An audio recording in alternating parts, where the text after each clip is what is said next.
waits for no one here in the northern states. That's why when fall comes, we get going on altering what we need to in the way of outerwear.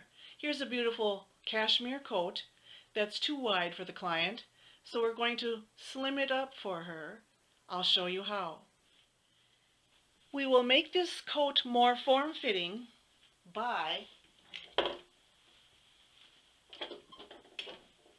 taking in these two back seams.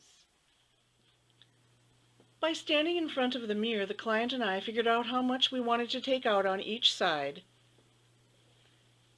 making a more flattering fit against the torso.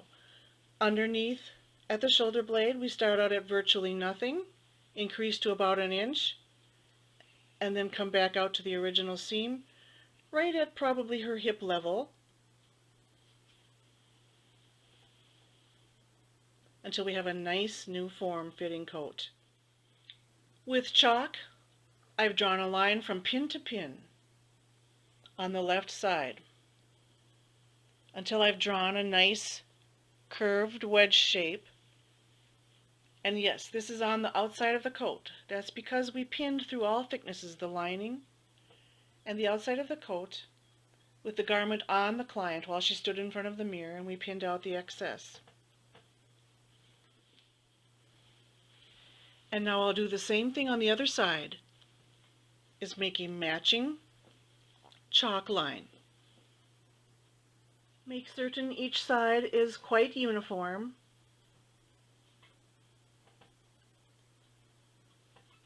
Solidify your lines.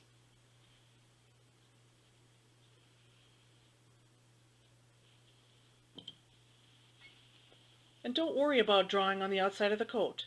This is all going to disappear. Now copy this chalk line onto the lining underneath. How? Feel underneath. Make sure the seam from the lining can be felt underneath the seam of the cashmere coat. Place a pin in the seam just to keep it stable. And now place a few pins along the chalk line that you've drawn on the one side of the seam.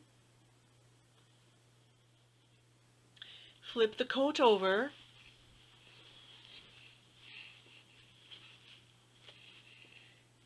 and see how the pins show through the lining, and you can now trace from pin to pin just like you did on the top side of the coat, like so. Take a ruler if you're more comfortable doing it that way, and go from pin to pin, making your marks. There's an alternative to drawing on the outside of the coat, just in case that made you nervous to draw on the outside of the coat. We can do it a different way. I'll demonstrate on the other seam. Flip the coat over to the lining side.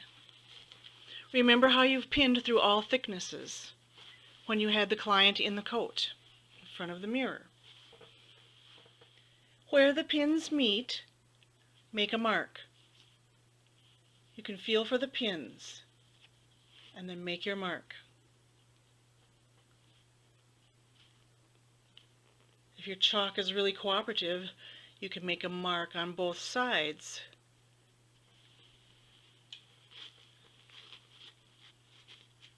Here I can feel another pin right here. Make a mark.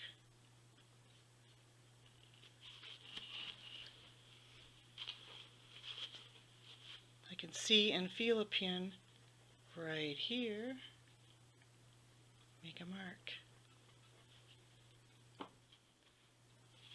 Keep going until you run out of pins. When we take the pins out, we see our marks. There's a pair of marks. There's a pair of marks.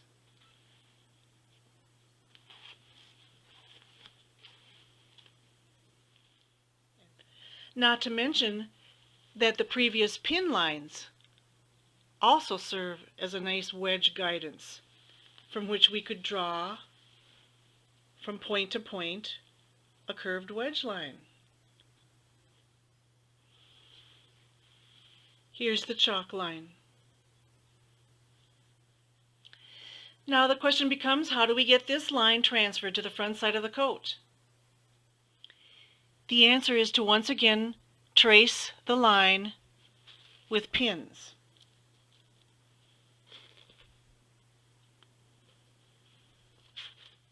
Once that's done, we need to figure out how to release the lining from the coat so that we can get in. This coat is a very nice coat. The hem is tacked down at the bottom, so we'll have to either open it at the bottom here or at one of these inside seams in order to get at this area. Lots of times coat lining hems are not attached, and then we'd already be inside. But we can go the distance. I'm going to release the center back seam in between both of these seams that we're working on. A ripping we go. Where I've ripped in back here, I will be sewing back up by hand when we're finished. But it gives me access now to this area where we marked with pins so that I can mark with chalk. A little awkward to show here and a little awkward to do, but it does avoid the drawing on the front side of the coat. There's a mark. I'm again feeling for the pins. And where there's hardness, there's a pin. I can make some marks. These marks will be the stitching line for later on. So just feel along. Always referring to where you pinned on the lining, finding your spot and marking. So now you can understand better why someone might choose to draw on the front side of the coat. It's a little easier, but once you get used to doing it this way, then you don't have the drawing on the front of the coat, you have it on the back side of the front of the coat. Also, don't worry if you weren't able to reach in and get around to this side of pins. It's alright as long as you marked this side of pins, because it will all mirror over to the other side. You'll see shortly. Don't worry. At this point, as often happens with alterations, we've now come to a tight spot. We're working on a certain area of an already made garment, so the area space can get tight. But reach inside the lining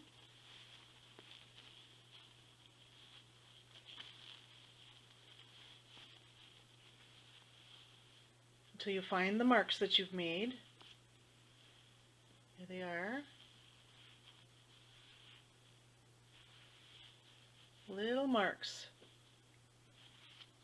which are your little stepping stones to your stitching line.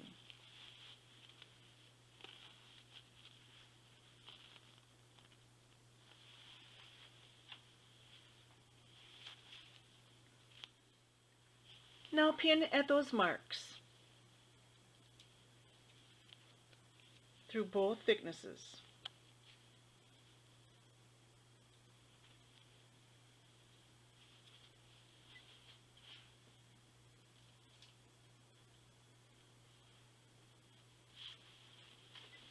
Further working up your pathway to the stitching line. And I've decided I'm actually going to pin from the underside through the little marks, because I want to start from the top shoulder blade and work down through the waist area.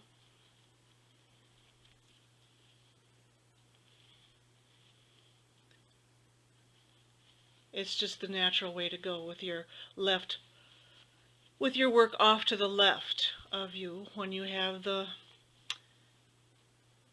coat underneath the needle.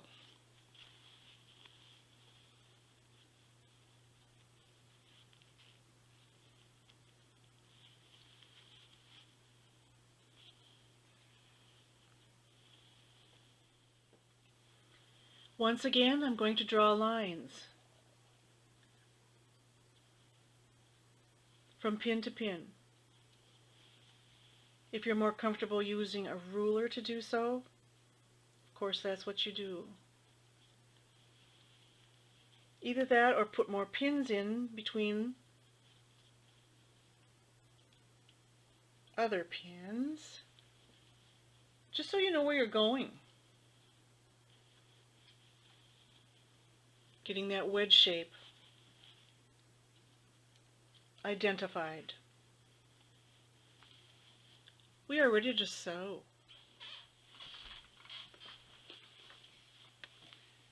Starting up at the shoulder blade, you may be surprised that it's hard to get as close to the underarm seam as you'd like. That's because of the thickness and the width of the presser foot back here. That's okay. Just start up as high as you can.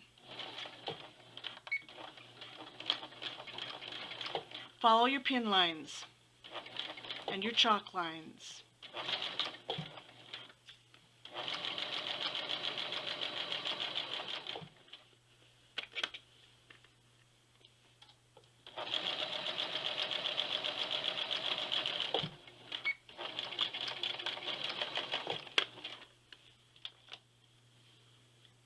The new stitching line, and we'll get around to ripping out the old stitching line. Go into the lining, and now we want to make that seam. So we'll pin along the new line from the inside. We guesstimate, nope,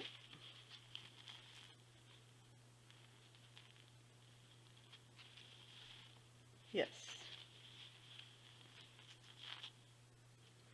The idea is to sandwich in the chalk line until you don't see it. Pin along the chalk line,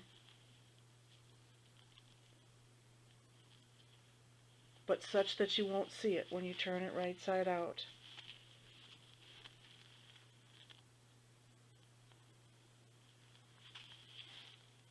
Keep at it till you get it, all the way along the chalk line.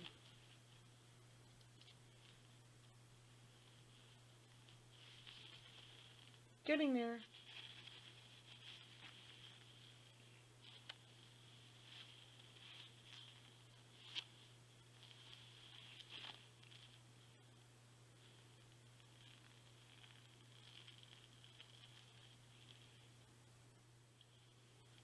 Here's the new lining stitching line, and I've decided I'm going to trim with the pinking shears the lining and probably the coat instead of ripping out the old stitching.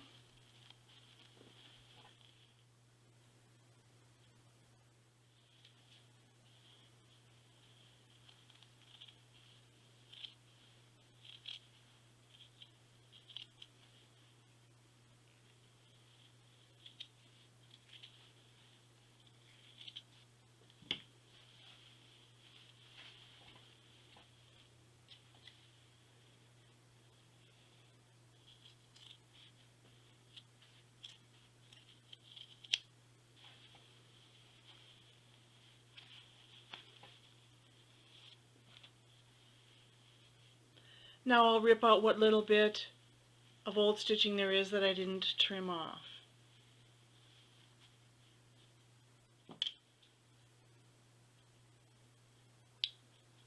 I'll clip the curve a little bit.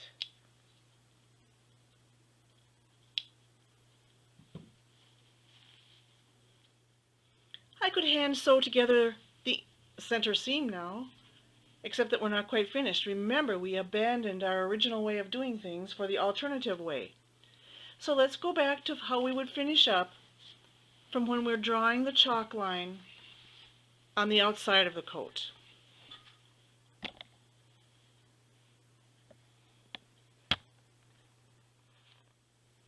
Now is a good time to compare seams, don't you think? This is the side that we haven't completed yet, but this is the nice, curved, more fitted seam that we have completed. Makes quite a difference. Here's where we left off on that first seam. What I'm going to do is I'm just going to eyeball the other side's chalk line. And I have the pin lines, the obvious pin lines to follow too. So just trust yourself and draw it on.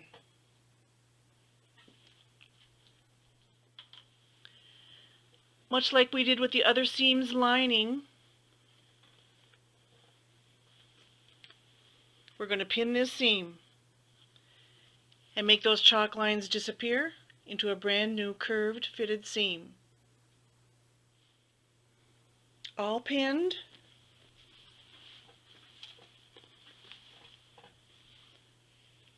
And ready to sew. We are on the home stretch now. All we have left is this last lining seam and then the center seam that we'll sew together. So let's get it done.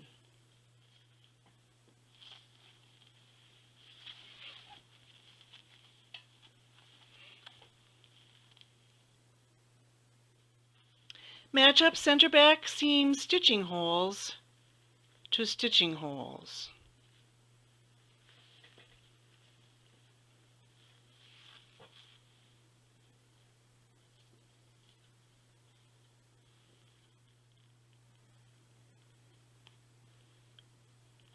Sew up by hand.